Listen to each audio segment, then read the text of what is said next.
তুমি তো দয়ার সিন্ধু, অধম জনার বন্ধু।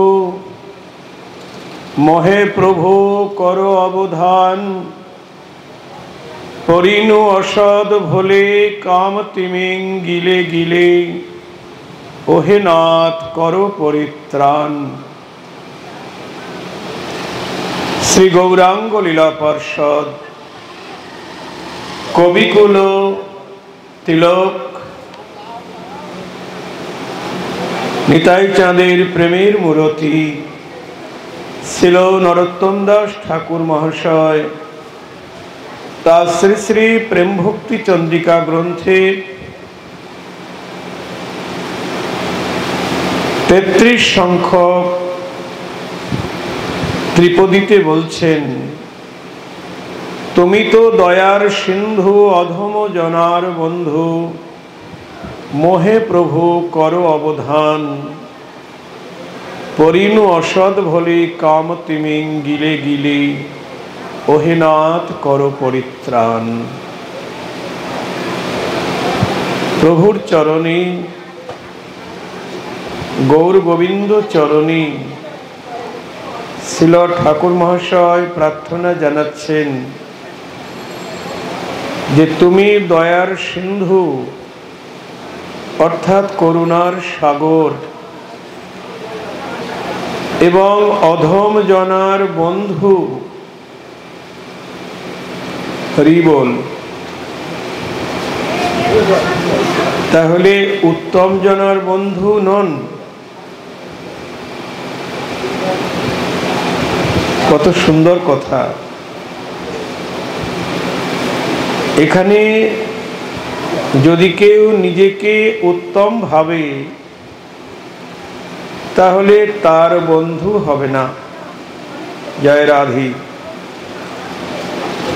নিতাই গৌরের কৃপা পেতে গেলে, আমার গৌর সুন্দরের কৃপা পেতে গেলে, রাধা মাধবের কৃপা পেতে গেলে নিজেকে অধম ভাবতে হবে। চৈতন্য চরিতামৃত বলছেন, সর্বোত্তম হয়েও নিজেকে হীন করি জানি, কৃষ্ণ কৃপা করিবেন দৃঢ় করি মানে। লোকে আমাকে সর্বোত্তম বলছে, কিন্তু আমি যেন ভুলেও কখনো ভাবি না আমি সর্বোত্তম। নিজেকে সবসময় অধম ভাবতে হবে। যেমন ধর্মরাজ যুধিষ্ঠির, ধর্মপুত্র যুধিষ্ঠির, তাকে আমার শ্রী গোবিন্দ দুটি মালা দিয়ে বললেন, একটি উত্তম মালা আর একটি অধম মালা। এই সভার মধ্যে যিনি উত্তম আছেন তাকে উত্তম মালাটা পরাবে, আর যিনি অধম আছেন তাকে অধম মালাটি পরাবে।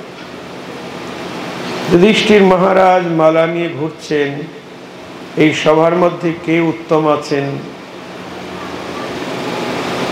তখন ভেবে দেখলেন এখানে সর্বোত্তম তো আমার গোবিন্দ। তা গোবিন্দের গলায় উত্তম মালাটি পরিয়ে দিলেন। তারপরে অধমের মালাটি নিয়ে ঘুরছেন, কিন্তু সভায় অধম আর খুঁজে পায় না। জয় রাধি। অধম খুঁজে পাচ্ছেন না। শেষ পর্যন্ত কি করবেন ভাবলেন, অধম থাকলে একমাত্র আমি আছি। তাই অধমের মালাটি যুধিষ্ঠির মহারাজ নিজের গলায় পরে নিলেন। নিতাই গৌর হরি বল। দেখুন,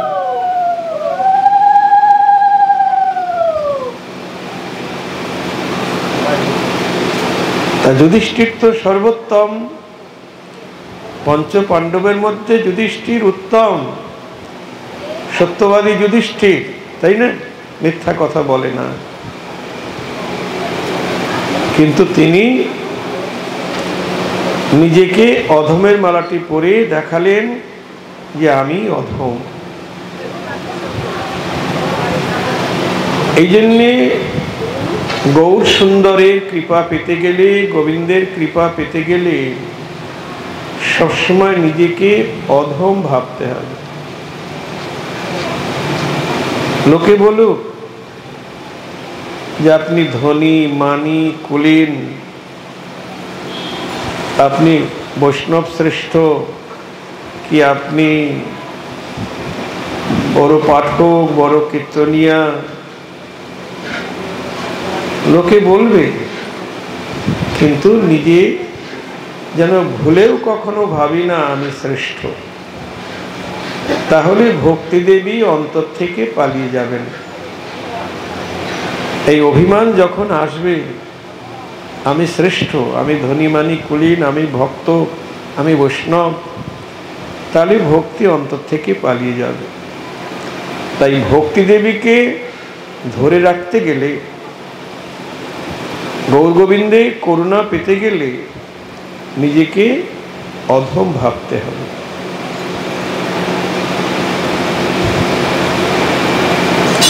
যেমন রূপ সনাতন, তারা কোন দিক দিয়ে কমা বলুন? তারা উত্তম কুলে জন্মগ্রহণ করেছেন এবং পণ্ডিত শিরোমণি। তারা তৎকালীন 500 বছর আগে তাদের সমকক্ষ পণ্ডিত ছিল না। তাহলে উত্তম কুলে জন্ম, পণ্ডিত শিরোমণি, তারপর আবার রাজমন্ত্রী, নবাব হোসেন সাহেব প্রধানমন্ত্রী পদে তারা উপবিষ্ট হয়েছেন। সব দিক দিয়ে শ্রেষ্ঠ, কিন্তু তারা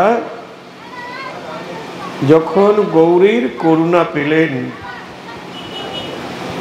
তখন তারা দন্তে ঘাস নিয়ে দূর থেকে মহাপ্রভুকে প্রণাম করছেন।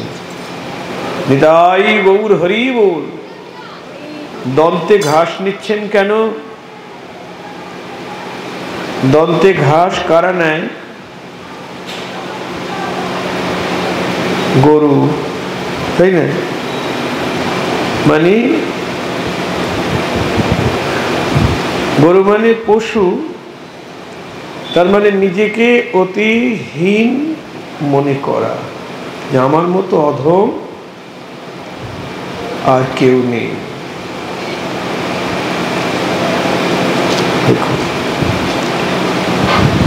তাই অধম না হলে প্রভুর করুণা পাওয়া যাবে না। নিতাই চাঁদ জগাই মাধাইকে কৃপা করলেন।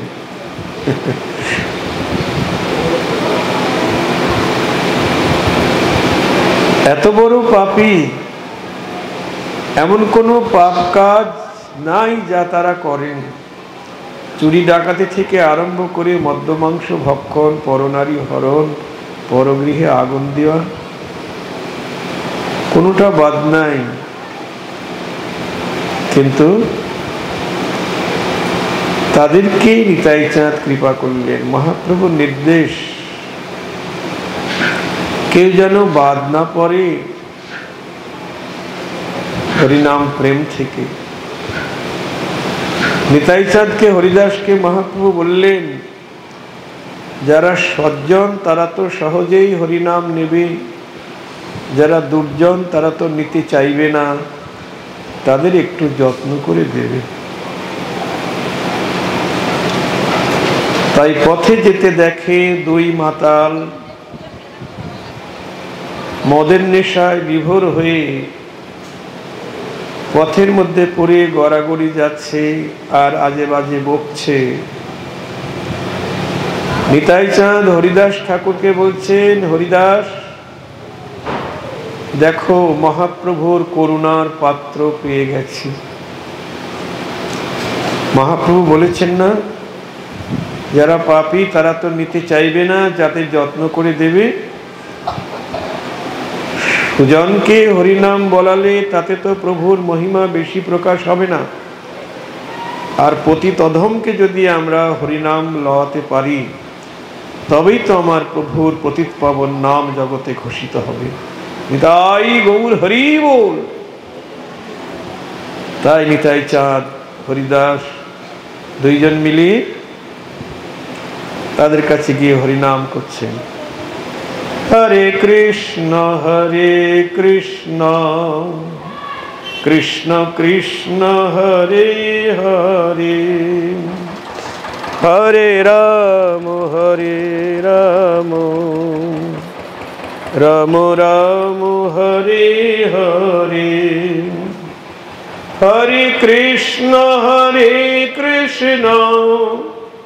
কৃষ্ণ কৃষ্ণ হরে হরে, হরে রাম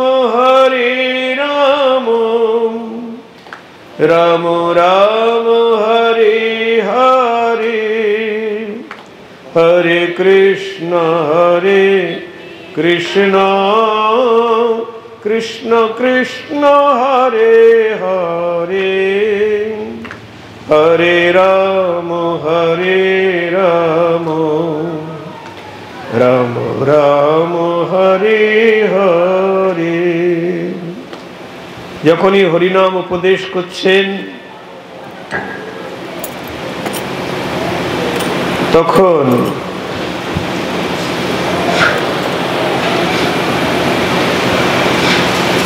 জগাই মাধাই, বড় ভাই জগাই আর ছোট ভাইয়ের নাম মাধাই। উত্তম ব্রাহ্মণ কুলে জন্ম, কিন্তু নীচ কর্মে রত।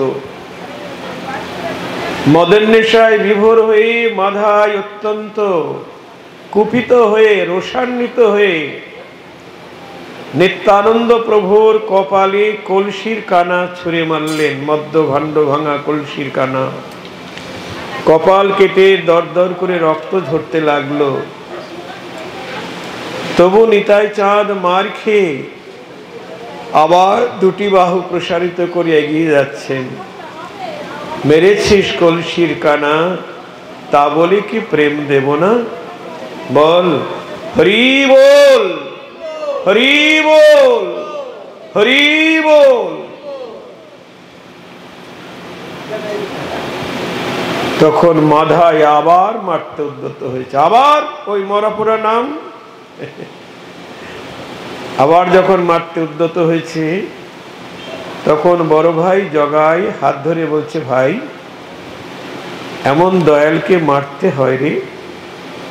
তুই যাকে আঘাত করে রক্ত ঝরালি, তোর প্রতি কুপিত না হয়ে সে তোকে আবার বাহু প্রসারিত করে এগিয়ে আসছে তোকে বুকে নিবার জন্যে। এমন দয়ালকে মারতে হয় ভাই, মারিস না। মহাপ্রভু ভক্ত মুখে সংবাদ পেয়ে ছুটে এসেছেন। এসে দেখে নিতাই চাঁদের কপাল থেকে রক্ত ঝরছে। রোষান্বিত হয়ে মহাপ্রভু বলছেন, কোথায় সুদর্শন? সুদর্শন! সুদর্শন চক্রকে ডাকছেন। নিতাই চাঁদ বলছেন, প্রভু সুদর্শনকে ডাকছেন কেন? আমার নিত্যানন্দ অঙ্গে যে রক্ত ঝরিয়েছে তাকে ছিন্ন ভিন্ন করো। নিতাই চাঁদ যখন বলছেন, প্রভু তুমি না প্রতিজ্ঞা করেছ এই অবতারে অস্ত্র ধারণ করবে না, আর যদি অস্ত্র ধারণ করো তোমার পতিত পাবন নামে কলঙ্ক হবে, তাই তুমি ধৈর্য ধরো না। বলো কে তোমার অঙ্গে রক্ত ঝরিয়েছে, বলো। নিতাই চাঁদ বললেন, কই আমাকে তো কেউ মারেনি। নিতাই গৌর হরি বল। কেমন দয়াল নিতাই, মার খেয়েও বলছে আমাকে তো কেউ মারেনি। তাহলে রক্ত কোথা থেকে এলো? বলছে রক্ত দৈবাত ঝরেছে, দৈবে রক্ত ঝরেছে। কেমন করুণার অবতার নিতাই চাঁদ। তবে মাধাই মারতে এসেছিল, জগাই আমাকে রক্ষা করেছে। কি বললি? জগাই তোমাকে রক্ষা করেছে? জগাই, তুই আমার নিতাইকে রক্ষা করেছিস?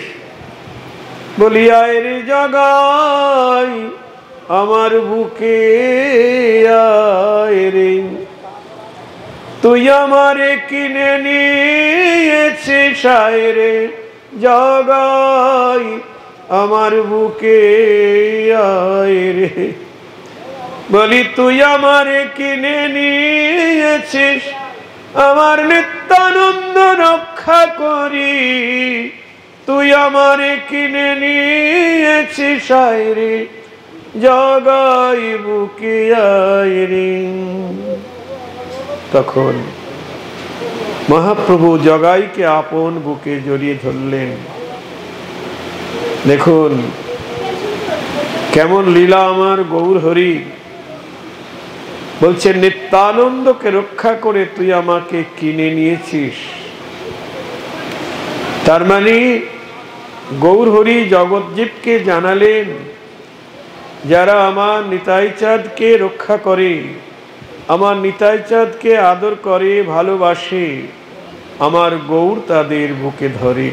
নিতাই গৌর হরি বল। এই জন্য নরোত্তম ঠাকুর মহাশয় তার প্রার্থনা সঙ্গীতে বলেছেন, নিতাই পদ কমল কোটি চন্দ্র সুশীতল, যে ছায়ায় জগৎ জুড়ায়, হেন নিতাই বিনে ভাই রাধা কৃষ্ণ পাইতে নাই, দৃঢ় করি ধর নিতাইয়ের পাই। নিতাই গৌর হরি বল। হেন নিতাই বিনে ভাই রাধা কৃষ্ণ পাইতে নাই। নিতাইয়ের করুণা ছাড়া রাধা কৃষ্ণকে পাবে না, পেলেও পাওয়া হবে না। অনেকে নিতাইকে ভজছে না, নিতাইকে মানছে না, গৌরকে ভজন করছে না, তারা কখনো রাধা কৃষ্ণকে পাবে না, যুগল সেবা পাবে না। রাধা কৃষ্ণের যুগল সেবা পেতে গেলে আগে নিতাই গৌরের করুণা চাই। বৃন্দাবন দাস ঠাকুর চৈতন্য ভাগবতে বলছেন, সংসারের পার হইয়া ভক্তির সাগরে, যে ডুবিবে সে ভজুক আমার নিতাই চাঁদেরে। নিতাই গৌর হরি বল। সংসারের পার হয়ে ভক্তির সাগরে যে ডুবিবে, অর্থাৎ তোমরা যদি সংসারের পার হয়ে ভক্তির সাগরে, ভক্তির সমুদ্রে ডুব দিতে চাও, তাহলে আমার নিতাই চাঁদকে ভজন করো। বৃন্দাবন দাস ঠাকুর আরো বলেছেন, গোপীগণের যেই প্রেম কহে ভাগবতে, একলা নিত্যানন্দ হইতে পাইবে সকলিতে। ঠিক আছে? গোপীগণের যে প্রেম, এটাই তো সর্বোত্তম প্রেম না? বৃন্দাবনী মধুর রসাশ্রয়ী ব্রজগোপীর যে প্রেম কৃষ্ণের প্রতি, এটাই সর্বোত্তম প্রেম।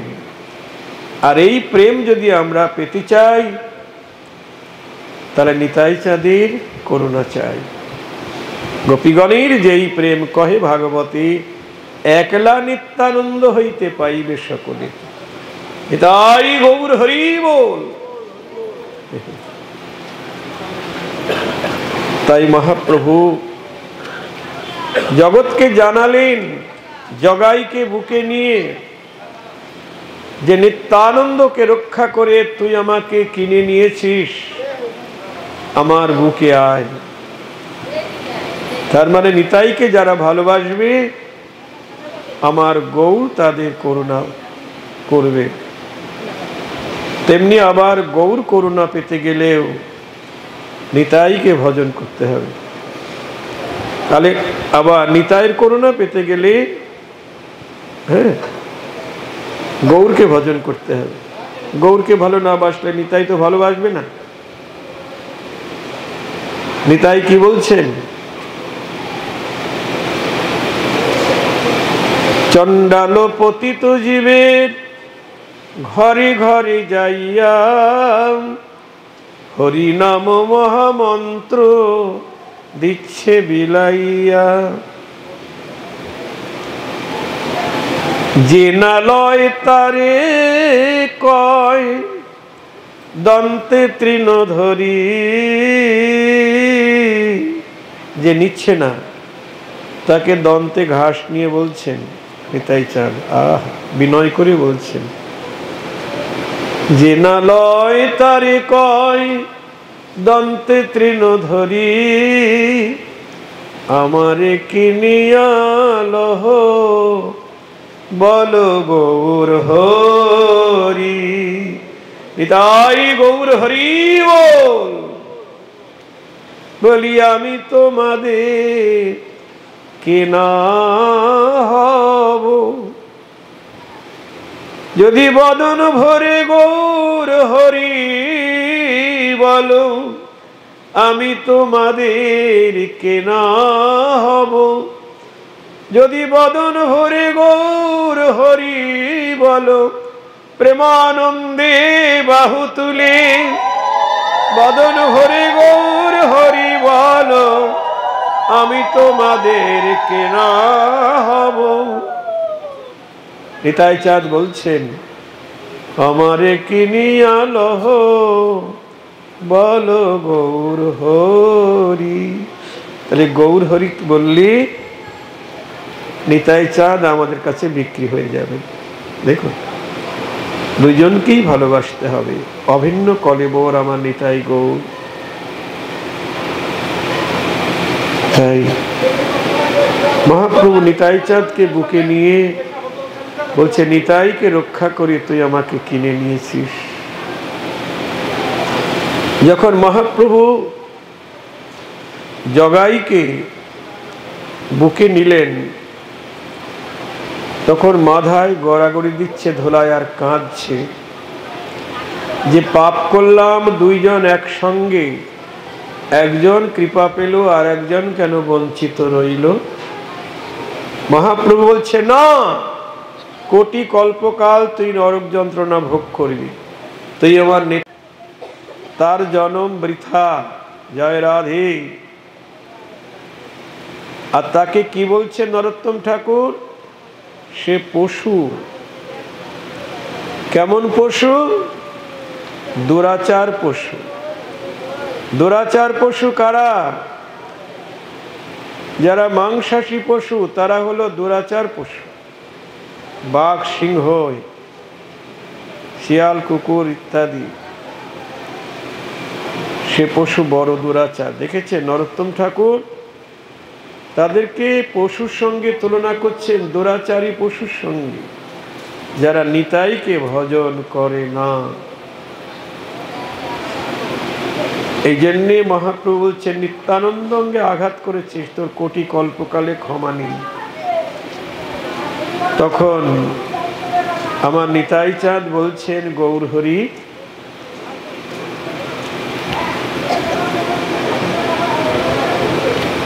তুমি না প্রতিজ্ঞা করেছ এই অবতারে কাউকে বঞ্চিত করবে না।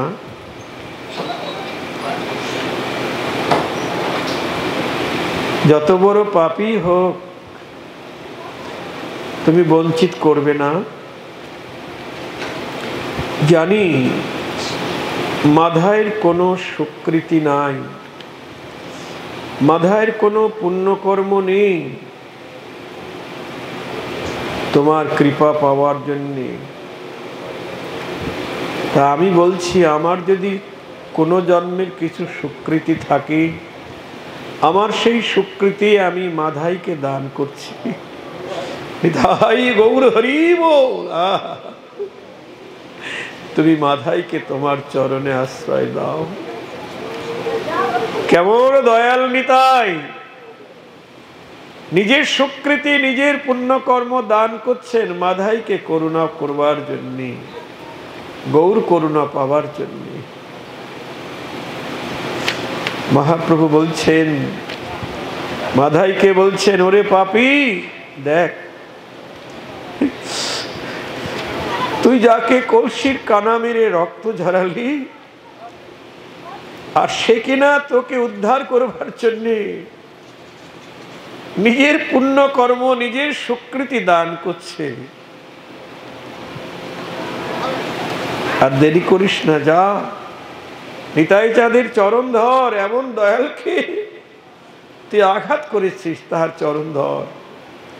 তখন মাধাই গিয়ে নিতাই চাঁদের চরণে পড়ে গেলেন। নিতাই চাঁদ বাহু প্রসারিত করে মাধাইকে আপন বক্ষে জড়িয়ে ধরলেন। গৌরহরি জগাইকে বুকে নিলেন, নিতাই চাঁদ মাধাইকে বুকে নিলেন। জগাই মাধাই উদ্ধার হয়ে গেল। নিতাই গৌর হরি বল। তা দেখুন, অধম না হলে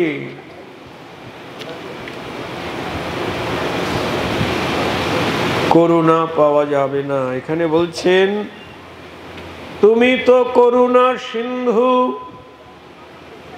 অধম জনার বন্ধু। তাহলে জগাই মাধার মতো অধম কর্ম করতে হবে তা নয়, সবসময় নিজেকে ভাবতে হবে আমি অধম। সর্বোত্তম হয়েও নিজেকে অধম ভাবতে হবে, তবে আমার নিতাই গৌর বা রাধা মাধবের করুণা হবে। মহাপ্রভু তার শিক্ষাষ্টক শ্লোকের একটি শ্লোকে বলেছে না, কিভাবে হরিনাম করতে হবে। ত্রিনাদোপি শুনিচেন তররেব সহিষ্ণুনা অমানীন মানদেন কীর্তনীয় সদা হরি। তৃণ হতে নিচ হয়ে সদা লবে নাম, আপনি নিরভিমানী অন্যে দিবে মান। কিভাবে হরিনাম করতে হবে বলছেন, তৃণ হতে নিচ হয়ে সদা লবে নাম। তৃণ মানে ঘাস, ঘাসের চেয়েও নিচু হতে হবে। কেন না, ঘাসের উপরে পা দিলে ঘাস মাথা নত করে, পা সরিয়ে নিলে আবার উঁচু করে। মহাপ্রভু বললেন, তুমি যদি ভক্তিরস সিন্ধুতে ডুবতে চাও, প্রেম সমুদ্রে ডুবতে চাও, তাহলে তোমার মাথা উঁচু করা যাবে না, সবসময় মাথা নিচু করে রাখতে হবে। ঘাসের নিচে কে থাকে? মাটি। মাটির মতো সহিষ্ণু হতে হবে। নিতাই চাঁদ তার দৃষ্টান্ত, মার খেয়েও হাসি মাখা বদনে এগিয়ে যাচ্ছে। এটাই হলো ত্রিনাদপি শ্লোকের দৃষ্টান্ত। নামাচার্য হরিদাস, তাকে বাইল বাজারে বেত্রাঘাত করছেন পাইকেরা, তবু তাদের জন্য প্রভুর কাছে প্রার্থনা করছেন, প্রভু ওদের তুমি ক্ষমা করে দাও, ওরা অজ্ঞান, ওরা বোঝে না ওরা কি করছে। দেখো,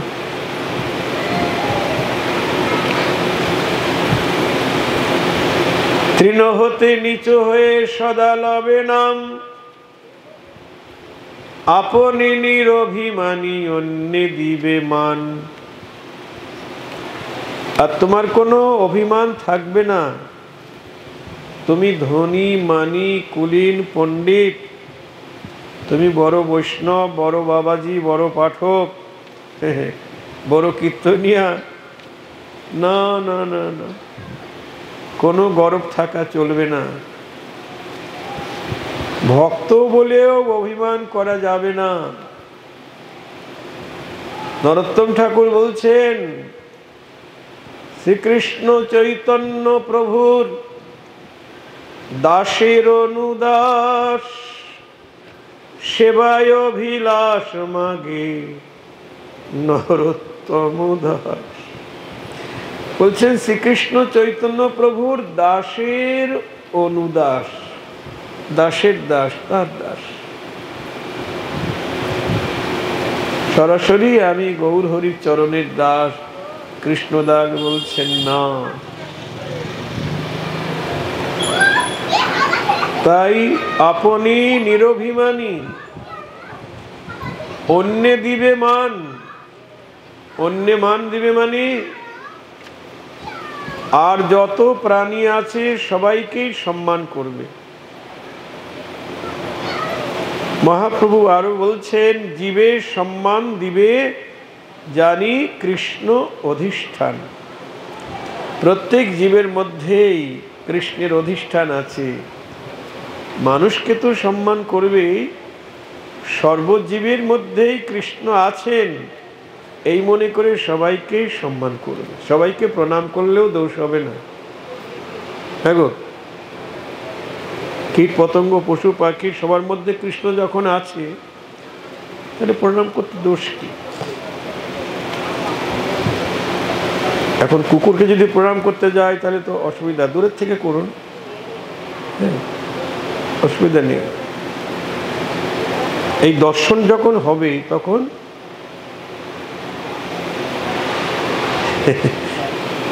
সর্বভূতে যখন কৃষ্ণ দর্শন হবে তখন সে উত্তম ভক্ত মধ্যে গণ্য হবে।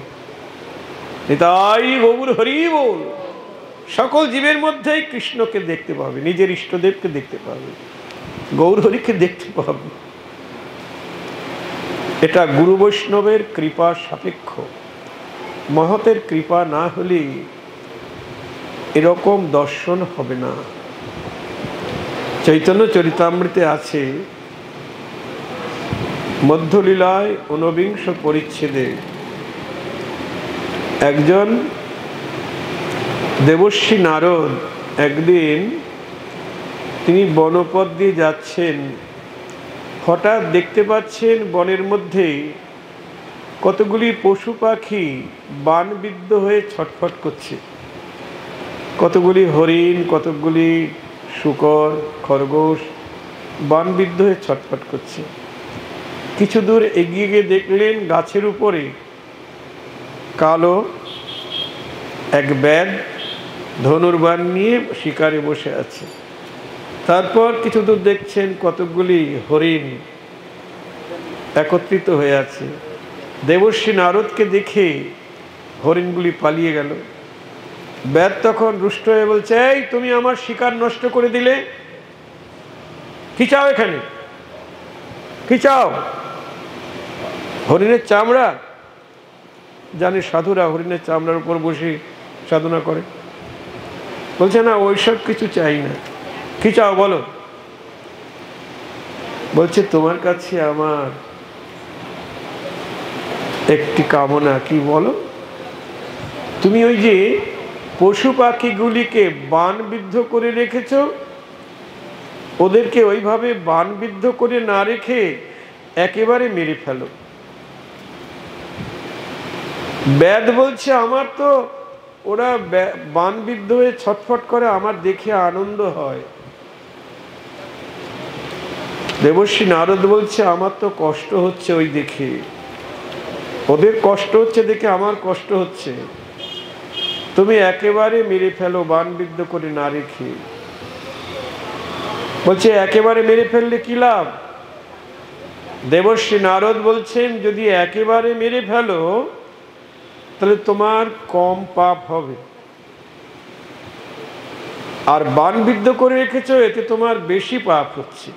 জয় রাধে, নিতাই গৌর হরি বল। বেদ বলছেন পাপ, পাপ কাকে বলে বলুন? যে প্রতিদিন পশু বলি দিচ্ছে, পশু হত্যা করছে, তার কি কোনটা পাপ কোনটা পুণ্য এ জ্ঞান আছে? এ জ্ঞান থাকলে সে কখনো পশু বলি দিত না বা বানবিদ্ধ করত না। বেদ বলছেন পাপ কাকে বলে? দেবর্ষি নারদ বলছেন পাপ। তাহলে মনোযোগ দিয়ে শোনো, পাপ কাকে বলে। তুমি আজ যেভাবে ওদেরকে বানবিদ্ধ করে রেখেছো, পশু পাখিগুলিকে বধ করছো, এরপরে তুমি মরার পরে তুমি আবার ওদের মতো পশু পাখি হবে। আর এখন যারা পশু পাখি হয়ে মরে যাচ্ছে তোমার বাণে বিদ্ধ হয়ে, ওরা তোমার মতো ব্যাধ হবে। যত পশু পাখি তুমি মারছো ততবার তুমি জন্মাবে, আর ওরা তোমাকে ব্যাধ হয়ে তোমাকে ওইভাবে মারবে। তাই গৌর হরি বল।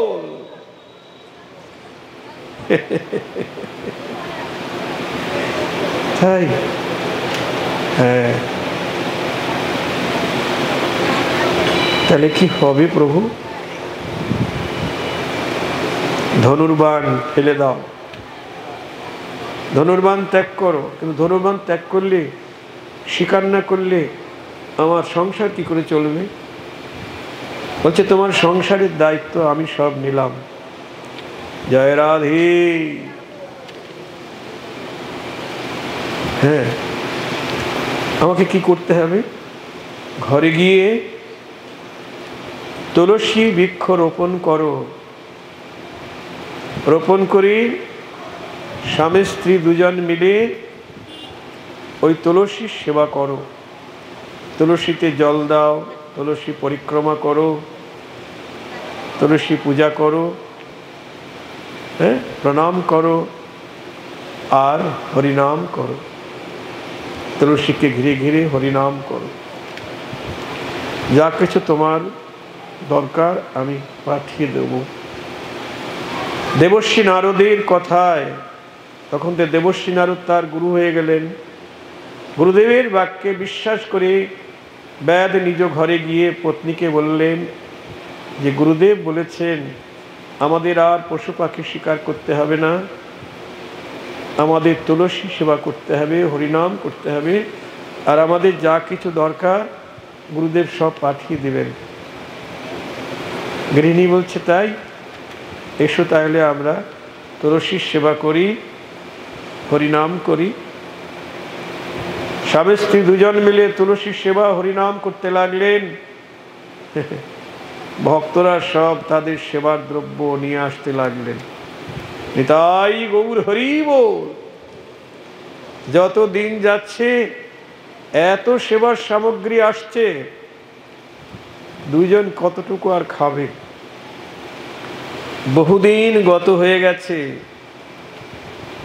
গুরুদেব আসছেন তার বন্ধুকে নিয়ে। দেবর্ষী নারদের বন্ধু হলো পর্বতমণি। বলছে বন্ধু চলো আমার শিষ্যবাড়ি থেকে ঘুরে আসি, চলো। দূর থেকে যখন দেবর্ষী নারদ আসছেন, ব্যাদ দেখতে পেয়েছে। দেখতে পেয়ে ছুটে যাচ্ছে গুরুদেবকে স্বাগত জানাবেন, কিন্তু যেতে পাচ্ছেন না। কেন? রাস্তায় পিঁপড়ে পড়ে আছে, তো অনেক পিঁপড়ে ঘোরাফেরা করছে, তাই যেতে পারছে না। দ্রুত গতিতে যাবে, কিন্তু পায়ের চাপে পড়ে পিঁপড়েগুলি তো মরে যাবে, আমার আরো পাপ হবে। তাই কি করছেন? উত্তরীয় দিয়ে তাদেরকে আস্তে আস্তে সরিয়ে দিয়ে তারপর ব্যাদ যাচ্ছেন গুরুদেবকে স্বাগত জানাতে। দূর থেকে দেবর্ষী নারদ বলছেন দেখতে পাচ্ছ পর্বত, যে পশু পাখিকে বাণবিদ্ধ করে রেখে দেখে আনন্দ পেত, ওরা ছটফট করত, দেখে আনন্দ পেত। পশু হত্যা করে, পাখি হত্যা করে আনন্দ পেত, আর সে কিনা আজ পিপিলিকা, পিঁপড়ে পায়ের চাপে পড়ে মরে যাবে এই ভয়তে আসতে পারছে না। তাই গৌর হরি বল। মহৎ কৃপা।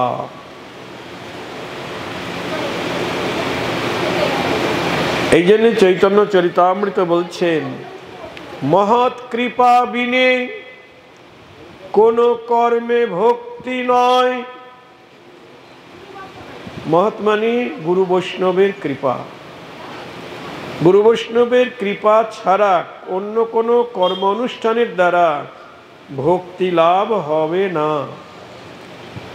মহৎ কৃপা বিনে অন্য কোনো কর্মে ভক্তি নয়। কৃষ্ণ ভক্তি দূরে রহুক, সংসার না যায় ক্ষয়। কৃষ্ণ ভক্তি তো দূরের কথা, সংসারের বন্ধন ছিন্ন হবে না। সংসার ছিন্ন করে যে বৈরাগী হয়ে চলে যাব, এটাই সংসার বন্ধন ছিন্ন নয়। বৈরাগী হলাম কিন্তু ভিতরে বিষয় বাসনা থাকলো, তাহলে সংসার বন্ধন ছিন্ন হলো না। আবার সংসারে থেকেও সংসার বন্ধন ছিন্ন হয় যদি বৈষ্ণব বা গুরুদেবের কৃপা হয়। এই ব্যাধের হলো তো, হ্যাঁ, আমাদের মতো সংসারী কে গো,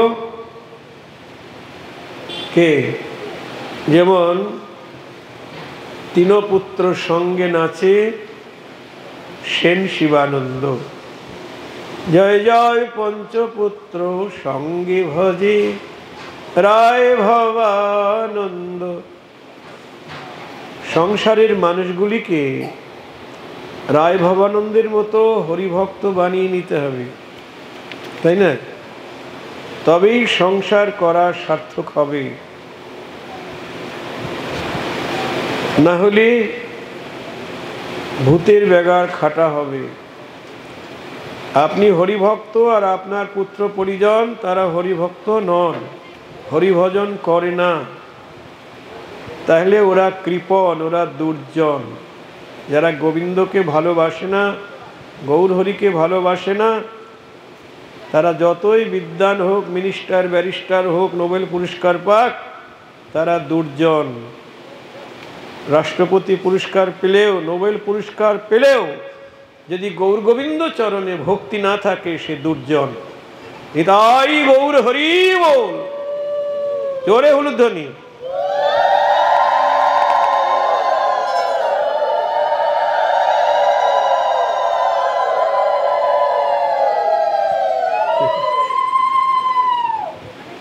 যদিও এটা অপ্রিয় সত্য কথা, শুনতে একটু খারাপ শোনায় না? বৈষ্ণব পদাবলিতেও বলছেন, চারি বেদ সরদর্শন পরিয়াও যে জন, সে যদি গৌরাঙ্গ নাহি ভজে, বৃথা তার অধ্যয়ন লোচন বিহীন জন, দর্পণে কিবা তার কাজে। বৈষ্ণব কবি বলছেন, চারি বেদ সরদর্শন সমস্ত শাস্ত্র পড়েও যদি গৌর চরণে ভক্তি না থাকে, কবি বলছেন বৃথা তার অধ্যয়ন, তার পাণ্ডিত্য বিদ্যাপাঠ সব বৃথা। কেমন বৃথা?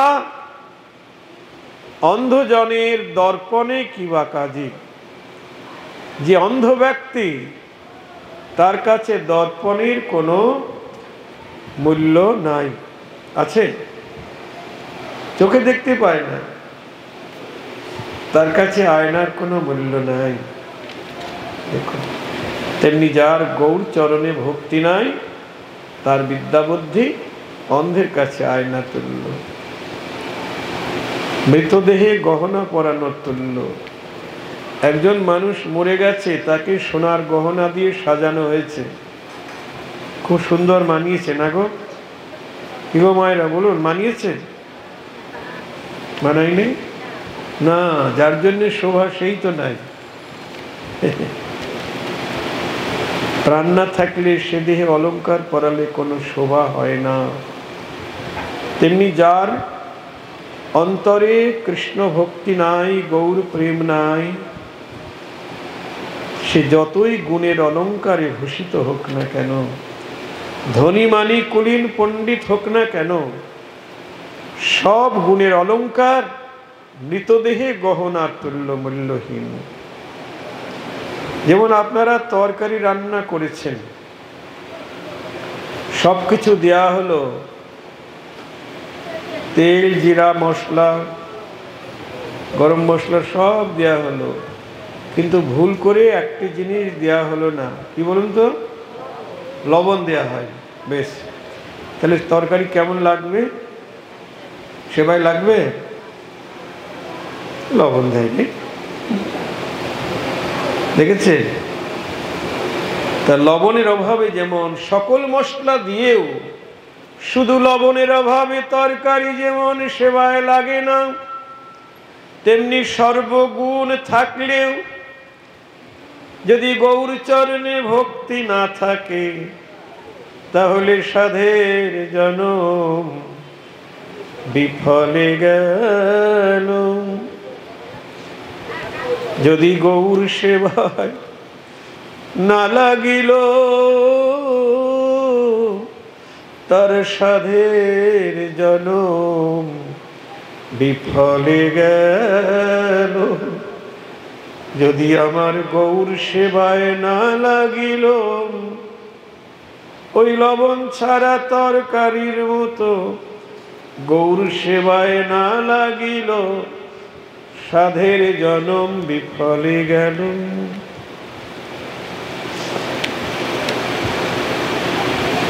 তাই হরিভক্তি সুদুর্লভ, আর এটা মহতের কৃপা ব্যতিরেকে পাওয়া যাবে না। গুরু বৈষ্ণবের মহৎ মানেই বৈষ্ণব গুরু। হ্যাঁ, যারা কৃষ্ণ প্রেমের অধিকারী তারাই মহৎ। কি? আর যাদের মধ্যে কৃষ্ণ প্রেম নাই তারা নির্ধন, তারা মহৎ নন। আমি যতই বাবাজি হই না কেন, কিন্তু রংচঙে কাপড় পরলাম কিন্তু হরিভক্তি নাই, গৌর গোবিন্দকে ভালোবাসি না, আমার কোনো মূল্য নাই। জয় রাধে, জয় জয় শ্রী গুরু। তারপর কি কি গো বলুন? প্রেম কল্পতরু, মানে শ্রী গুরুদেব হলেন প্রেম কল্পতরু, প্রেম কল্প বৃক্ষ। তার মানে গুরুদেবকে প্রেম কল্প বৃক্ষ বলা হচ্ছে। তা প্রেম কল্প বৃক্ষে কি ফল ধরে? আম জাম কাঁঠাল এসব পাওয়া যাবে না, তবে শুধু প্রেম ফলই পাওয়া যাবে। প্রেম কল্প বৃক্ষে কেবল প্রেম ফল পাওয়া যাবে। তা একমাত্র বৈষ্ণব গুরুই প্রেম কল্প বৃক্ষ। তাকে প্রণাম করবেন, আশীর্বাদ করবেন, কি বলে?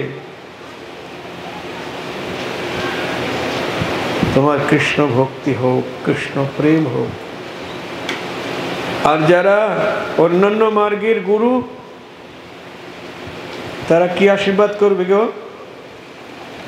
আয়ুষ্মান ভব, যশস্বী ভব, পুত্রবতী ভব, এ ভব সে ভব, এইসব আশীর্বাদ করবেন।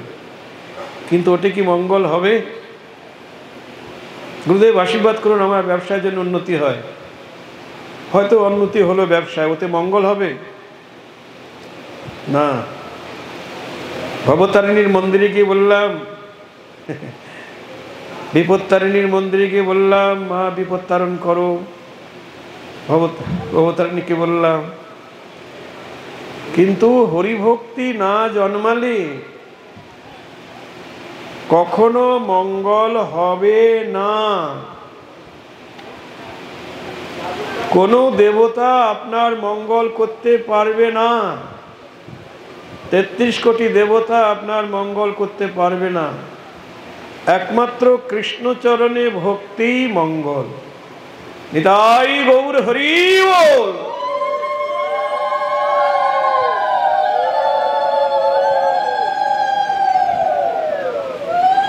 আমরা ভাবি মঙ্গল করবে,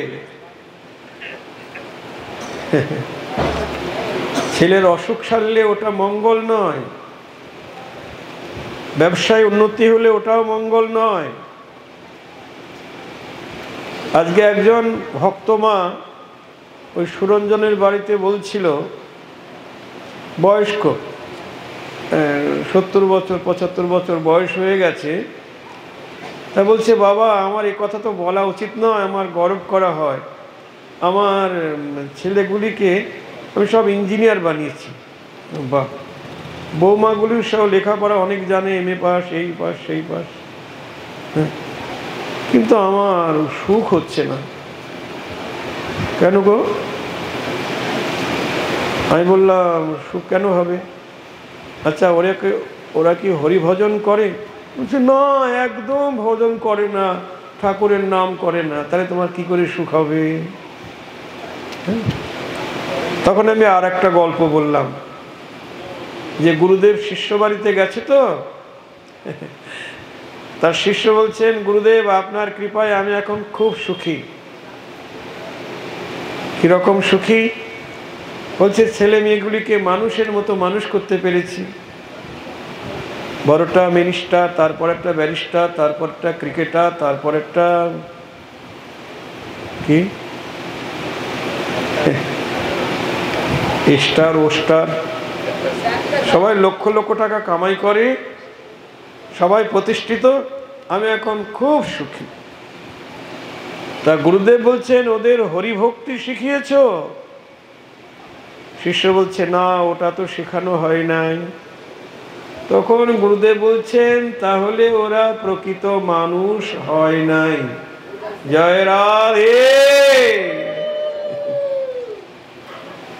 হরিভক্তি না শিখালে অমানুষই থেকে যাবে। আমরা এখন বিলেত পাঠাবো, ইংলিশ মিডিয়ামে সবাইকে পড়াচ্ছি। আমি প্রেম ভক্তি চন্দ্রিকা দিলাম একটা বাচ্চাকে, তো বাচ্চার মা বলছে, বাবা ও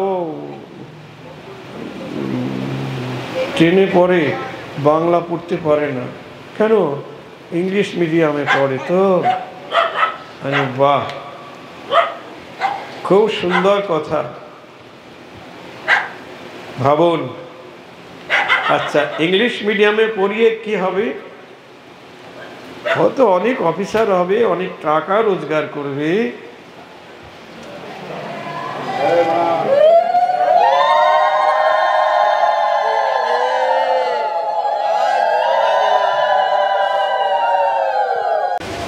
জয় তাই গৌর হরি বল। অনেক টাকা রোজগার করবে, এই জন্যই তো এত শিক্ষিত বানানো, তাই না? বিদেশ যাবে, বিদেশে না গেলে তো টাকা বেশি রোজগার হবে না। আমাদের দেশে টাকা নাই, জয় রাধে, ফকির আমরা, বিদেশে পাঠাতে হবে, এই জন্যে অনেক ইংলিশ মিডিয়ামে পড়াতে হবে। কিন্তু যতই টাকা হোক না কেন, সুখ হবে যদি হরিভক্তি না থাকে। নরোত্তম ঠাকুর বলছেন, কৃষ্ণ ভজিবার তরে সংসারে আইনু, তারপর মিছে মায়ায় বদ্ধ হয়ে বৃক্ষ সম হইনু, ফল রূপে পুত্র কন্যা ডাল ভাঙি পড়ে, কাল রূপে পৃথিবীতে পক্ষ বসা করি, দিন গেল মিছে কাজে, রাত্রি গেল নিদে, না ভজিনু রাধা কৃষ্ণ চরণার বিন্দে। নিতাই গৌর হরি বল। তাই হরিভক্তি না থাকলে অমানুষ, ছেলে হোক, মেয়ে হোক, স্বামী হোক, স্ত্রী হোক, যেই হোক না কেন, হরিভক্তি না থাকলে অমানুষ। আমরা যেটা আরম্ভ করেছি, নরোত্তম ঠাকুর তার প্রেম ভক্তি চন্দ্রিকায় বলছেন, তুমি তো করুণা সিন্ধু, অধম জনার বন্ধু, মোরে প্রভু করো অবধান। ঠাকুর মশাই সর্বোত্তম হয়েও নিজেকে অধম মনে করছেন। নরোত্তম ঠাকুর প্রেম দিয়েই গড়া তার দেহটা, নরোত্তম ঠাকুরের দেহটা প্রেম দিয়ে গড়া। তার প্রমাণ পাওয়া যায় ঠাকুরমশাই যখন দেহ ত্যাগ করলেন, লালগোলা লাইনে যে জিয়াগঞ্জ স্টেশন আছে ওখান থেকে যেতে হয় গাম্ভিলা। গাম্ভিলা গঙ্গা, সেই গঙ্গায় নরোত্তম ঠাকুর গিয়ে গঙ্গার কিনারে বসলেন, আর তার দুই প্রধান শিষ্য গঙ্গানারায়ণ চক্রবর্তী এবং রামকৃষ্ণ আচার্য দুজনকে বললেন, তোমরা আমার শরীরটাকে মার্জন করো।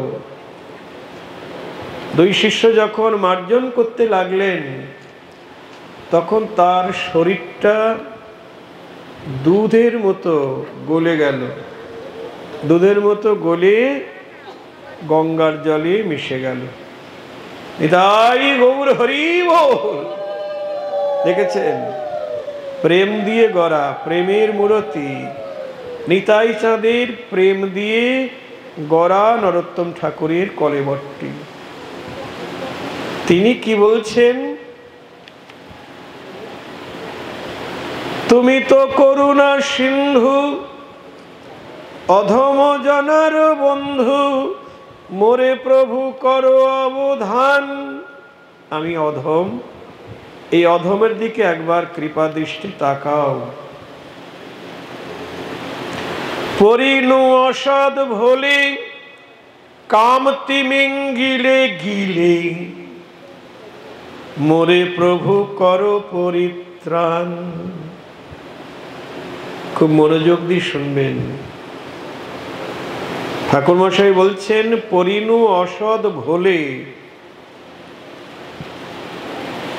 ভোলে অনেকে বলে না, আমায় ভোলায় ধরেছিল নাকি, ভূতে ধরে না, ভূতে ধরলে আমরা কেমন হয়ে যায়, ভূত প্রেতে ধরলে। বলছে পরিণু অসদ ভোলে। এই জগতে যা কিছু বিষয় নেশায় আমরা ভুলে আছি, এসব অসদ ভুল।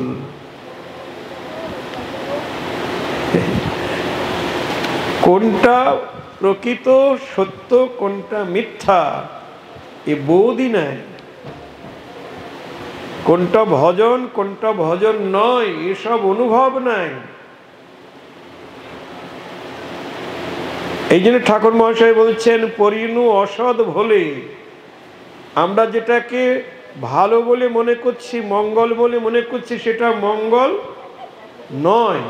একটু আগে শুনলেন তো,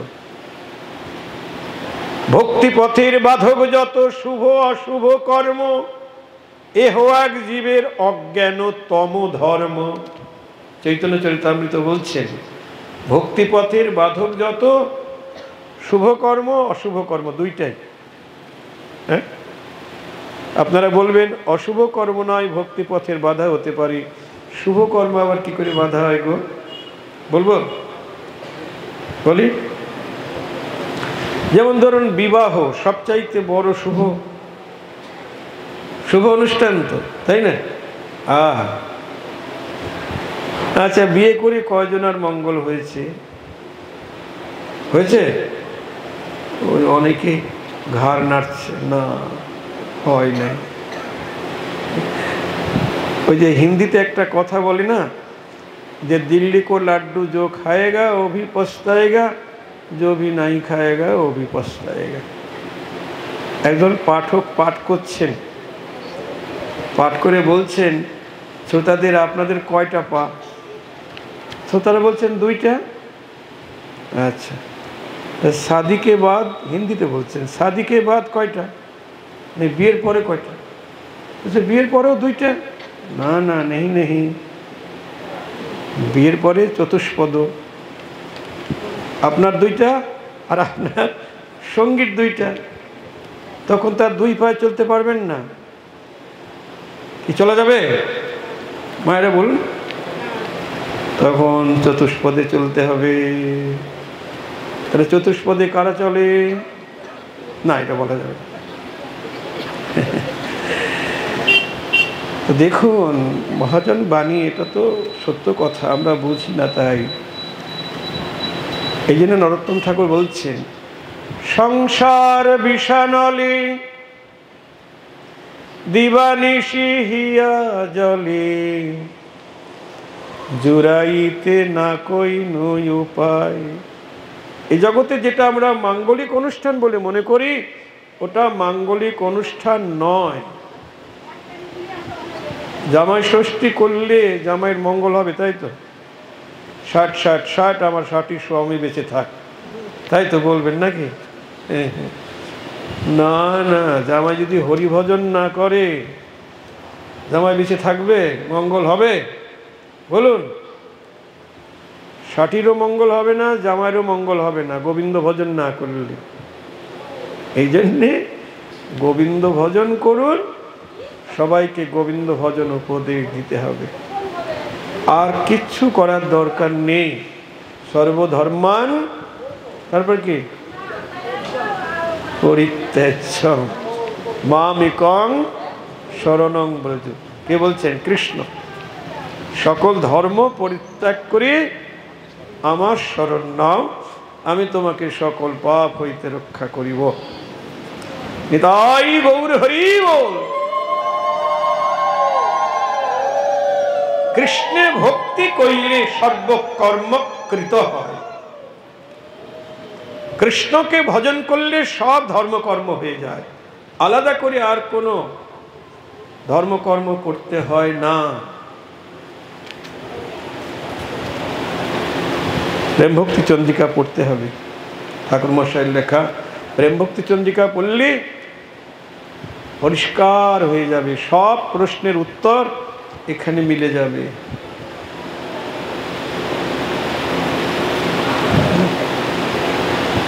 গাছের গোড়ায় জল দিলে, ভাগবত বলছেন, যথা তরুর মূল নিষেচনেন তিপ্পন্তি তজস্কন্দ ভুজোপশাখা প্রাণোপহারশ্চ যথেন্দ্রিয়ানাং তথৈব সদ্বহনম অস্তুতি যাও। গাছের গোড়ায় জল দিলে যেমন শাখা পল্লব সতেজ থাকে, প্রাণকে আহার দিলে যেমন সমস্ত ইন্দ্রিয় সবল থাকে, তেমনি গোবিন্দ চরণ ভজনা করিলে সমস্ত দেবতাই সন্তুষ্ট থাকে। নিতাই গৌর হরি বল। এই জন্যে আমাদের নরোত্তম ঠাকুর মহাশয় বলেছেন, হরিনাম কৃষ্ণ নাম বড়ই মধুর। তারপর কি যেন? হ্যাঁ, জোরে বলুন। যেই জনা কৃষ্ণ ভজে সে বড় চতুর। এই দেখুন, যে জন কৃষ্ণ ভজে সে বড় চতুর। কেন? গাছের গোড়ায় জল দেয়, আর আলাদা করে ডালপালায় জল দেওয়ার দরকার হয় না, কোনো দরকার নেই। ওগুলি পিতৃপুরুষ থেকে করে আসছে, পূজা সে পূজা, ওগুলি না করলে আমাদের পাপ হবে না। বাবাজি কী সব অলক্ষণের কথা বলছেন। মা মনসার পূজা না দিলে যদি আমার পোলারে মারে না, শনি ঠাকুরের পূজা না দিলে যদি আমাদের পিছনে লাগে না, কেউ লাগবে না। আপনি যদি গোবিন্দের ভজন করেন, ওরা দূর থেকে সবাই নমস্কার করবে। কেন জানেন? গোবিন্দের ভক্ত, ওখানে হাত দেওয়া যাবে না, তাহলে আমার সর্বনাশ হয়ে যাবে। কেন জানেন?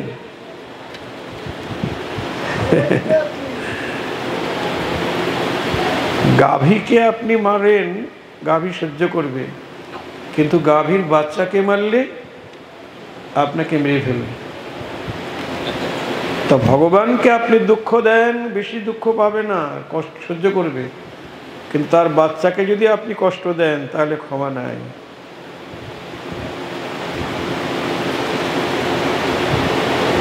যেমন হরিদাস ঠাকুর কাউকে অভিশাপ দিচ্ছে না 22 বাজারে বেত্রাঘাত করেছে বলে, কিন্তু ভগবান সহ্য করতে পারছে না। নিত্যানন্দের অঙ্গে কলসির কানা মেরেছে, নিত্যানন্দ কিছু বলছে না, কিন্তু মহাপ্রভু সুদর্শনকে ডাকছেন। ভক্তের স্বভাব অজ্ঞের দোষ নাহি লয়। অজ্ঞ মানে অজ্ঞান, বয়স হলেও সে অজ্ঞান যদি হরিভক্তি না থাকে, লেখাপড়া জানলেও সে অজ্ঞান যদি হরিভক্তি না থাকে। তাই ভক্তের স্বভাব অজ্ঞের দোষ নাহি লয়, কিন্তু ভগবান ভক্ত দুঃখ সহিতে না পায়। এই হরিদাস ঠাকুর যেদিন হিরণ্য গোবর্ধন দাস এই আদি সপ্তগ্রামের ওখানে তাদের সভায় অনেক পণ্ডিত, ব্রাহ্মণ পণ্ডিত সবাই বসেছেন, সেখানে হরিদাস ঠাকুর গেছে। তা হরিদাস ঠাকুরকে তারা জিজ্ঞাসা করছেন, তুমি যে হরিনাম করো, হরিনাম করলে কি হয়? একজন পণ্ডিত বলছে, আরে হরিনাম করলে পাপ ক্ষয় হয়। আর একজন বললেন মুক্তি লাভ হয়। হরিদাস ঠাকুর বললেন, ভাই, হরিনামের এই দুই ফল নয়। কৃষ্ণ নাম নিলে কৃষ্ণ পদে প্রেম উপজয়। কৃষ্ণ নামের মুখ্য ফল হলো প্রেম লাভ। আর তোমরা যেটা বললে পাপ ক্ষয় সংসার মুক্তি, ওটা নামের আভাসই হয়ে যায়। নামের আভাসই হয়ে যায় মানে, যেমন সূর্য উদয় এখনো হয় নাই, হবে। তার আগেই সূর্য উদয় হয় নাই, হবে। সূর্যের আভাসেই অন্ধকার দূর হয়ে যায়, যাকে বলে উষাকাল, তাই না? তেমনি নামের আভাস মাত্রই পাপ ক্ষয় হয়ে যায়, সংসার মুক্তি হয়ে যায়। আর শ্রদ্ধা সহকারে নাম নিলে কৃষ্ণ চরণে প্রেম লাভ হয়। নিতাই গৌর হরি বল। নাম যে যেভাবেই করুক না কেন তার ক্রিয়া আছে, অশ্রদ্ধায় নাম নিলেও তার ক্রিয়া আছে। কারণ হরিদাস ঠাকুর মহাপ্রভু তাকে জিজ্ঞেস করেছিলেন, হরিদাস, এই কলিযুগে অসংখ্য যবন গো বধ করছে, ব্রাহ্মণ হিংসা করছে, এদের কি করে নিস্তার হবে? হরিদাস ঠাকুর বলছে, এদের তো উদ্ধারের পথ তুমি করে রেখেছ। কি করে? বলছেন, বৃহৎ শূকরের দন্তের দ্বারা আঘাতপ্রাপ্ত হয়ে ওই যবনেরা যখন হারামেতি হারামেতি পুনঃ পুনঃ বলে, হারাম হারাম বলে, শূকরে কামড় দিয়েছে যবনকে, তখন সেই যবন বলছে হারাম হারাম হারাম হারাম। যেটা ওদের পক্ষে গ্রহণযোগ্য সেটাকে বলে হালাল, আর যেটা গ্রহণযোগ্য নয় সেটাকে বলে হারাম। তা ওরা শূকরের দন্তের দ্বারা আঘাতপ্রাপ্ত হয়ে বারবার বলছে হারাম হারাম হারাম।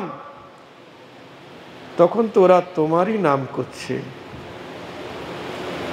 হা রাম। হা হলো প্রেমবাচী শব্দ। ভক্ত যখন মহাপ্রেমে আপ্লুত হয় তখন বলে না, হা কৃষ্ণ, হা নিতাই, হা গৌর, হা রাধে। তা হারাম, ওরা তো হা রাম বলছে। ওই নামেই, তোমার নামেই উদ্ধার হয়ে যাবে ওরা। নিতাই গৌর হরি বল। নামের এমন মহিমা হরিদাস ঠাকুরের মুখে।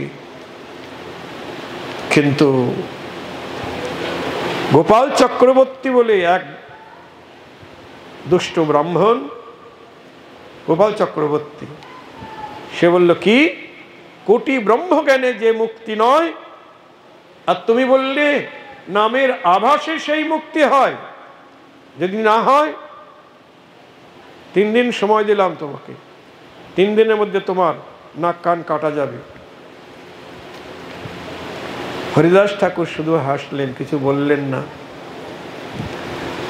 3 দিন গেল না, 3 দিনের মধ্যেই ওই গোপাল চক্রবর্তীর নাক আর কান কুষ্ঠব্যাধিতে আক্রান্ত হয়ে পচে গলে খসে পড়তে লাগলো।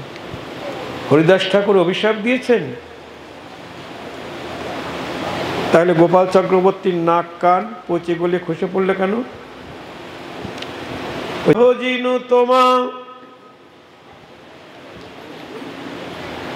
খুব সুন্দর কথা।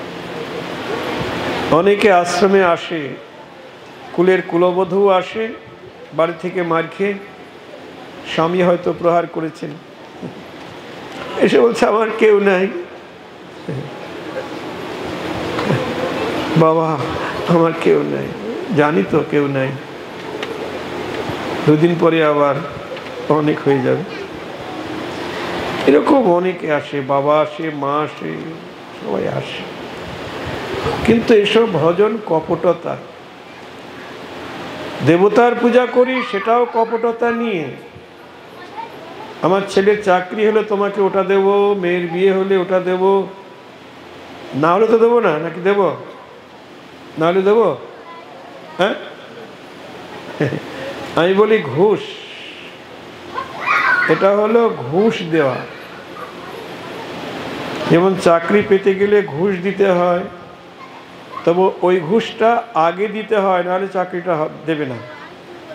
কিন্তু ঠাকুর দেবতার ক্ষেত্রে আমরা ঘুষটা পরে দিই। জয় রাধে, নিতাই গৌর হরি বল। এসব কপটতা, এগুলি ভক্তি নয়, এগুলি ভালোবাসা নয়। ভালোবাসা, এগুলি প্রেম, এগুলি ভক্তি না। নরোত্তম ঠাকুর বলছেন, যাবত জনম মোর অপরাধে হইনু ভোর, নিষ্কপটে না ভজিনু তোমা, তথাপিও তুমি গতি। যদিও তোমাকে আমি নিষ্কপটে ভজন করছি না, তথাপিও তুমি গতি, অধম জনার পতি। মৌসম নাহি কই অধমা, আমার মতো অধমা তুমি জগতে আর খুঁজে পাবে না। নিতাই গৌর হরি বল। নিজেকে এরকম ভাবতে হবে সবসময়, করুণা পেতে গেলে।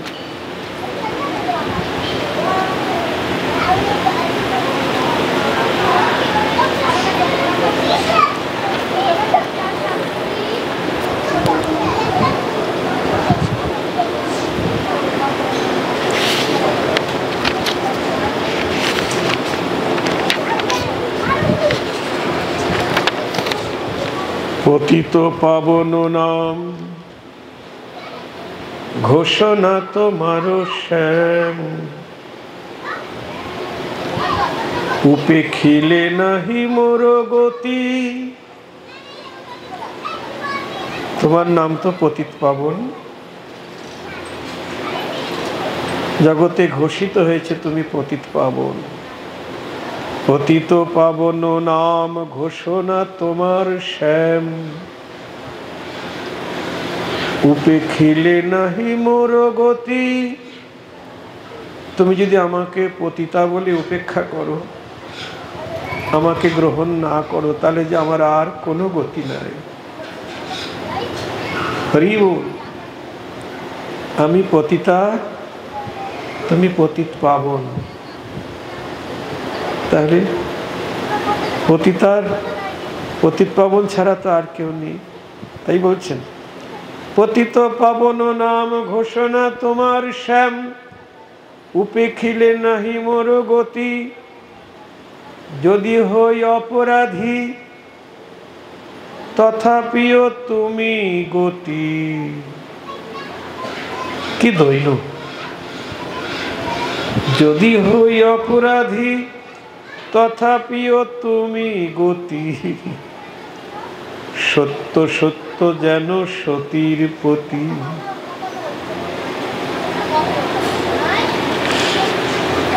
যদিও আমি অপরাধী, তথাপিও তুমি আমার গতি। যেমন সতী নারীর পতি ছাড়া যে আর কেউ নেই, আছে? তুমি সে পরম দেবা, নাহি মোরে উপেক্ষা উপেক্ষিবা। পরম দেবতা কে? আমার কৃষ্ণ না? সমস্ত দেবতার দেবতা, সমস্ত ভগবানের ভগবান, তাই না? সমস্ত অবতারীর অবতারী। তাই বলছেন তুমি সে পরম দেবা নাহি মোরে উপেক্ষিবা। আবারও বলছেন তুমি আমাকে যেন উপেক্ষা করো না। উপেক্ষা মানে ত্যাগ করা, অবজ্ঞা করা, ত্যাগ করা। তুমি সে পরম দেবা নাহি মোরে উপেক্ষিবা। শুনো শুনো প্রাণের ঈশ্বর, যদি করি অপরাধ তথাপিও তুমি নাথ, সেবা দিয়ে করো অনুচর। যদি করি অপরাধ তথাপিও তুমি আমার নাথ, সেবা দিয়ে করো অনুচর। অপরাধ করে চলে গেলে হবে না, ওখানেই থাকতে হবে। যদি তাড়িয়ে দেয়, গুরুদেবের কাছে অপরাধ করলাম, গুরুদেব যদি তাড়িয়ে দেয়, চলে গেলে আরো অপরাধ বাড়তেই থাকবে না, ওখানেই পড়ে থাকতে হবে। যেমন গোবিন্দ রাধারানীর চরণে অপরাধ করেছে তো, হ্যাঁ, রাধারানী তাড়িয়ে দিচ্ছেন, চলে যাও এখান থেকে, দূর হয়ে যাও এখান থেকে, প্রভাতে পরের বাড়ি কোন লাজে আইস, এমন লাজ হাসি সেইখানে আস, চলে যাও এখান থেকে। তাড়িয়ে দিচ্ছে, সারণী যেখানে ছিলে সেখানে চলে যাও, ওকে চলে যেতে বল সখী এখান থেকে, ও মুখ আমি দেখব না। তাড়িয়ে দিচ্ছে, গোবিন্দ চলে গেছে, যাই না।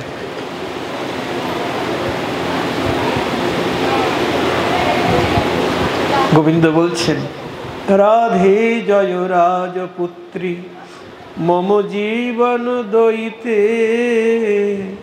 হে রাধে, হে রাজপুত্রী, হে আমার জীবন দইতে, তুমি আমায় তাড়িয়ে দিও না। রাধারানী বলছেন যাও যাও যত গুণনিধি বট, জানা গেছে তব চরিতে। তুমি যে কেমন গুণের সাগর, তোমার চরিত্র দেখেই বোঝা যাচ্ছে, চলে যাও এখান থেকে। গোবিন্দ বলছেন রাখো রাখো রাখো বলে বারে বার, বলি আমি যে কেনা দাস গো তোমার।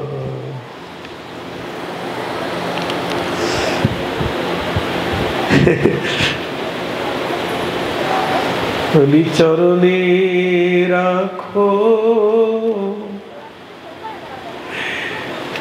কেনা দাসকে তোমার, চরণে রাখো। বলি তাড়িয়ে দিও না গো, তোমার চরণে রাখো, তাড়িয়ে দিও না গো, চরণে রাখো। রাখো রাখো রাখো বলে বারে বার, আমি যে কেনা দাস গো তোমার। মুখেতে বলাই হারাই হারাই, বলি তুমি বিনে আমার আর কেহ নাই, আর কেহ নাই, কেহ নাই। বলি তুমি ছাড়া এ জগতে আমার আর কেহ নাই, কেহ নাই। বলো কোথায় বা যাব, ওগো রাধে তোমার চরণ ছেড়ে বলো কোথায় বা যাব। ওগো রাধে তোমার চরণ ছেড়ে বলি আর আমার জাগা নাই গো। বলুধ্বনি। রাধে তোমার চরণ ছেড়ে আর কোথায় বা যাব।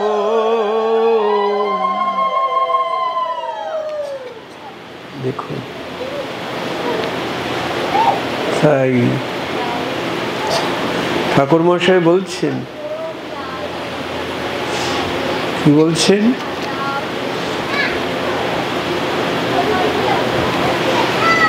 তুমি সে পরম দেবা নাহি মোরে উপেক্ষিবা, তুমি প্রভু পরম ঈশ্বর যদি করি অপরাধ, তথাপিও তুমি নাথ সেবা দিয়ে করো অনুচর।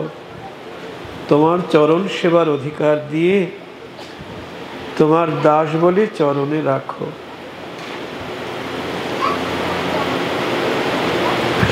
কামে মোর হতচিত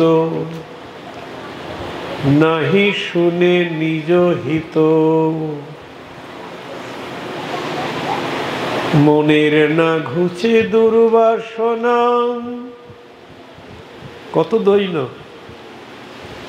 দেখুন, এই পদাবলীটা ছোট্ট প্রেম ভক্তি চন্দ্রিকায়, এটা ৩ নম্বর পদাবলী।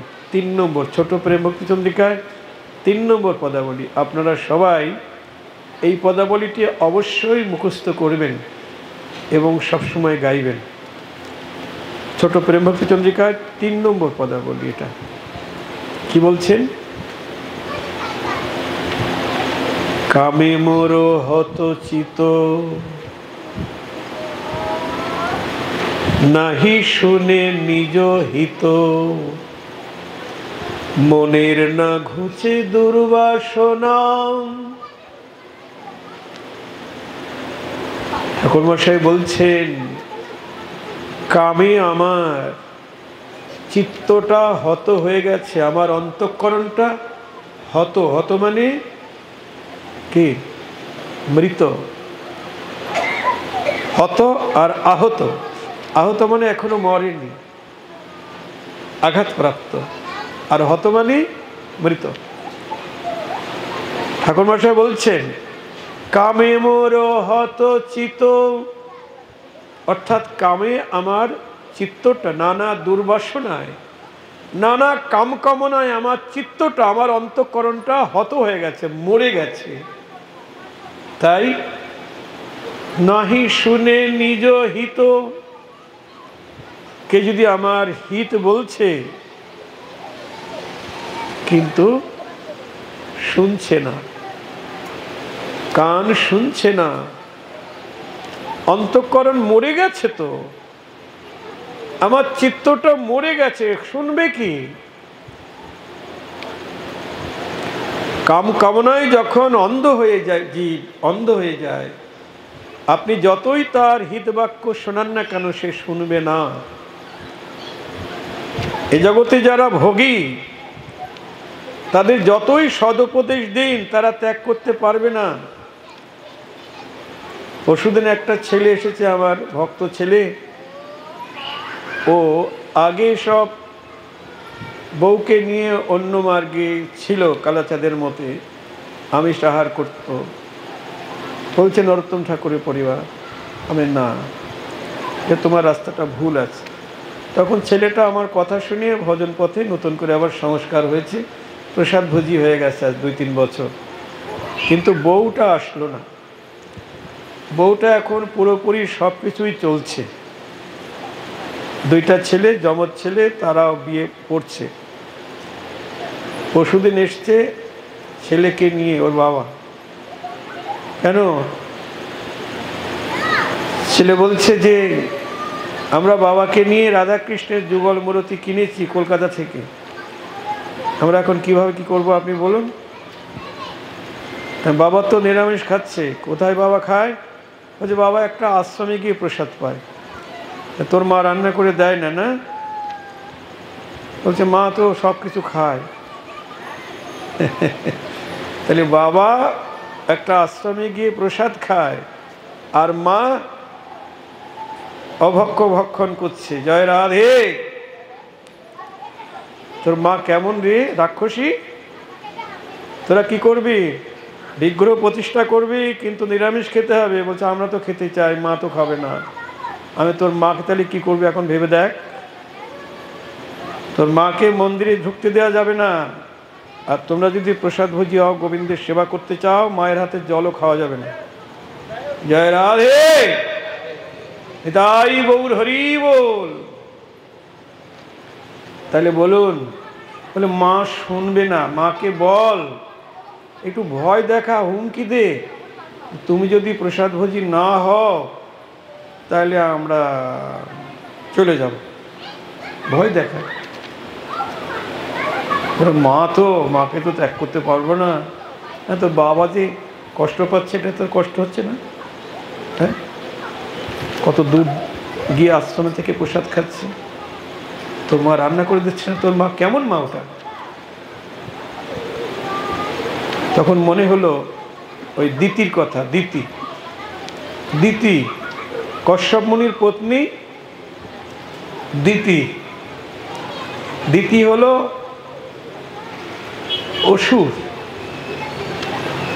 অসুরের কন্যা। জয় রাধে। কশ্যপ মুনির পত্নী। সন্ধ্যাবেলায় কশ্যপ মুনি তপস্যা ধ্যানে বসেছেন, সন্ধ্যা বন্দনা করছেন।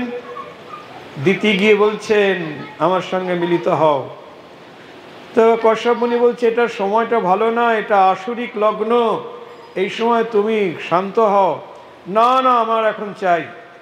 ব্যাস, জোর করে প্রকৃতি পুরুষে মিলন হলো। মিলনের পরে কশ্যপ মুনি বললেন তোমার গর্ভে দানব জন্ম নেবে, অসুর জন্ম নেবে। ওই জন্যে দিতির গর্ভে দুটি অসুর জন্ম নিল। কে? হিরণ্যাক্ষ আর হিরণ্যকশিপু। তো তোরা তো দুই ভাই যমজ হয়ে জন্মেছিস, তোরা কি মায়ের দলে যাবি? খাওয়া দাওয়া ছাড়, বাবার দলে চলে আয়। জয় রাধে। তাই শুনবে না। কামে মোর হত চিত, কামে আমার চিত্তটা হত হয়ে গেছে। কাম কামনায় কোনো হিতোপদেশ গুরু বৈষ্ণব বললেও শুনছে না। নাহি শুনে হিতাহিত, কোনটা হিত কোনটা অহিত, কোনটা মঙ্গল কোনটা অমঙ্গল বুঝবেই না। আমি যা করছি এটাই ঠিক আছে। ঠাকুর মশাই বলছেন কামে মোর হতচিত, নাহি শুনে নিজ হিত, মনের না ঘুষে দুর্বাসনা। মনের দুর্বাসনা কিছুতেই যায় না।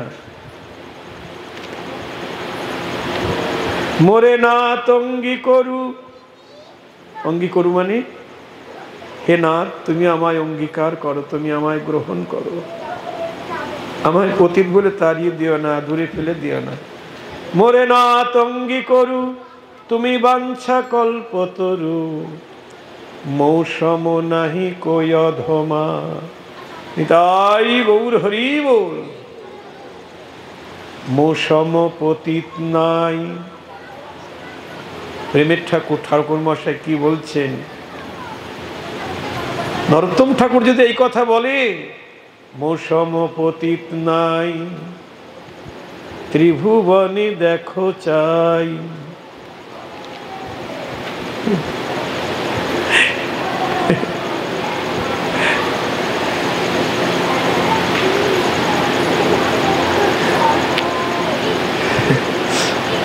মৌসম পতিত নাই, ত্রিভুবনে দেখো চাই।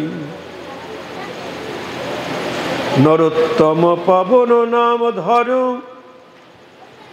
খুশুক সংসারী নাম, পতিত পাবন শ্যাম।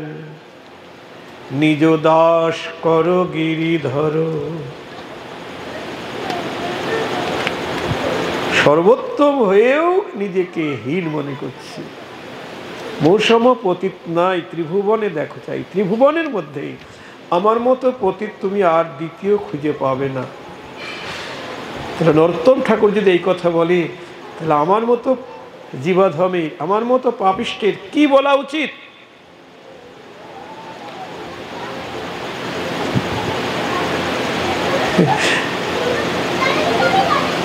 মৌসম পতিত নাই ত্রিভুবনে দেখো চাই, নরোত্তম পাবন নাম ধরো। ঘোষুক সংসারে নাম, মানে ঘোষণা হোক, পতিত পাবন শ্যাম, নিজ দাস করো গিরিধর। তুমি আমায় অঙ্গীকার করি তোমার চরণের দাস করে নাও।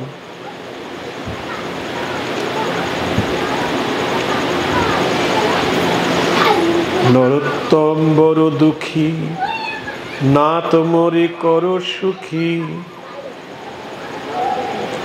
তোমার ভজন সংকীর্তনে অন্তরায় নাহি যায়, এই সে পরম ভয় অনুক্ষণ করি নিবেদনী। তোমার ভজন করতে কত অন্তরায়, কত বাধা, অন্তরায় নাহি যায়, এই ভয় মনে সদায়।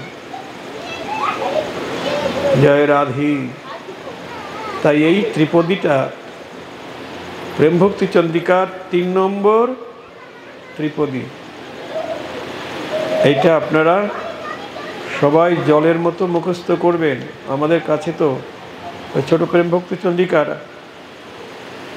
কয়টা আছে, বড়গুলি কয়টা আছে, ওটা আপনারা অবশ্যই সঙ্গে রাখবেন, পকেটে করে রাখতে হবে। যেখানেই যাব সেখানে সবসময় পড়তে হবে, ট্রেনে বাসে, সময়টা ভালো কাটবে। আরো কত কি আছে ওর মধ্যে। শ্রীকৃষ্ণ চৈতন্য প্রভু দয়া করো মোরে, শ্রীকৃষ্ণ চৈতন্য প্রভু দয়া করো মোরে, তোমা বিনু কে দয়ালু জগত সংসারে। বলুন, তোমা বিনু কে দয়ালু জগত সংসারে, শ্রীকৃষ্ণ চৈতন্য প্রভু দয়া করো মোরে, পতিত পাবন হেতু তব অবতার,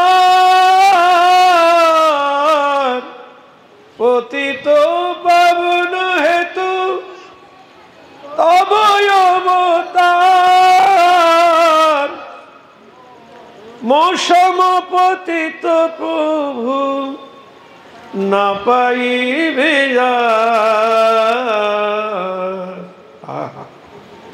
এখানেও ঠাকুর মশাই একই কথা বলছে, মৌসম পতিত প্রভু না পাইবে, শ্রীকৃষ্ণ চৈতন্য প্রভু দয়া করো মোরে। হা হা প্রভু নিত্যানন্দ প্রেমানন্দ সুখী, হা হা প্রভু নিত্যানন্দ প্রেমানন্দ সুখী, কৃপা অবলোকন করো আমি বড় দুঃখী,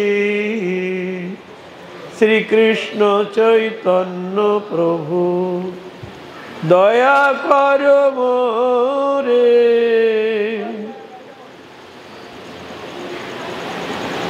দয়া করো সীতাপতি অদ্বৈত গোসাই, দয়া করো সীতাপতি অদ্বৈত গোসাই, তব কৃপা বলে পাই চৈতন্য নিতাই।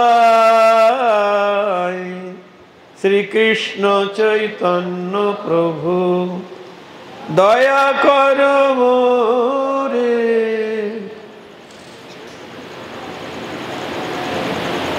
হা হা স্বরূপ সনাতন রূপ রঘুনাথ।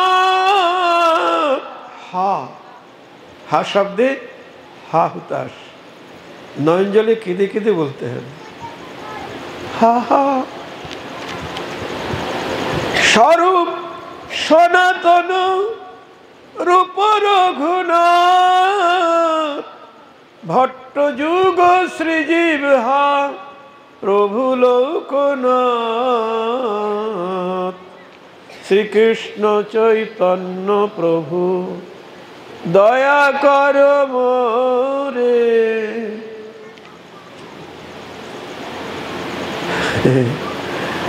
তারপরে বলছেন